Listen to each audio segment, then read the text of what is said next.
সামরিক উত্তেজনা প্রশমনে সুইজারল্যান্ডে শেষ হয়েছে যুক্তরাষ্ট্র ও ইরানের প্রথম দিনের শান্তি আলোচনা। উল্লেখযোগ্য অগ্রগতির দাবি করেছে ওয়াশিংটন। তবে হিজবুল্লাহকে ঘিরে ইরানকে নতুন হুঁশিয়ারি দিয়েছেন মার্কিন প্রেসিডেন্ট ডোনাল্ড ট্রাম্প, আর জবাবে সতর্ক থাকার আহ্বান জানিয়েছে তেহরান। একই সময়ে ইরানের পারমাণবিক কর্মসূচি নিয়ে কঠোর অবস্থান পুনর্ব্যক্ত করেছেন নেতানিয়াহু। পাকিস্তান ও কাতারের মধ্যস্থতায় প্রথম দিনের মতো শেষ হলো যুক্তরাষ্ট্র ও ইরানের শান্তি আলোচনা, যেখানে লেবানন হরমুজ প্রণালী জব্দ করা ইরানি সম্পদ ও তেলের ওপর চলমান নিষেধাজ্ঞা নিয়ে চলে দফায় দফায় সংলাপ।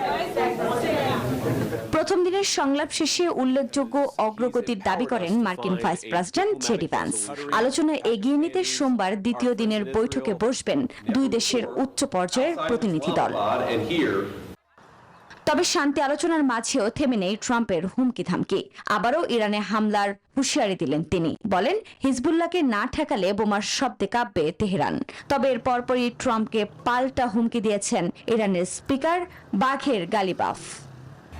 প্রতি সপ্তাহে সর্বোচ্চবার বিকাশ পেমেন্টে 50 জন হবেন পেমেন্ট চ্যাম্পিয়ন। জিতে নিন টিভি সহ আকর্ষণীয় সব প্রাইজ। চুপ বসে নেই তেল আবিব। ইরানের পারমাণবিক অস্ত্র ইস্যুতে আগের অবস্থানও আবারও ব্যক্ত করেন নেতানিয়াহু।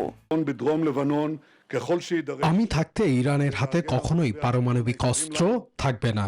মতপার্থক্য থাকলেও যুক্তরাষ্ট্রের সঙ্গে সম্পর্ক অটুট রয়েছে।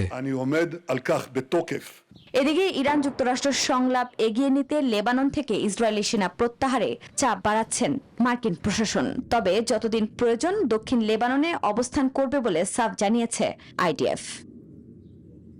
আফরিন মৌ, নিউজ 24।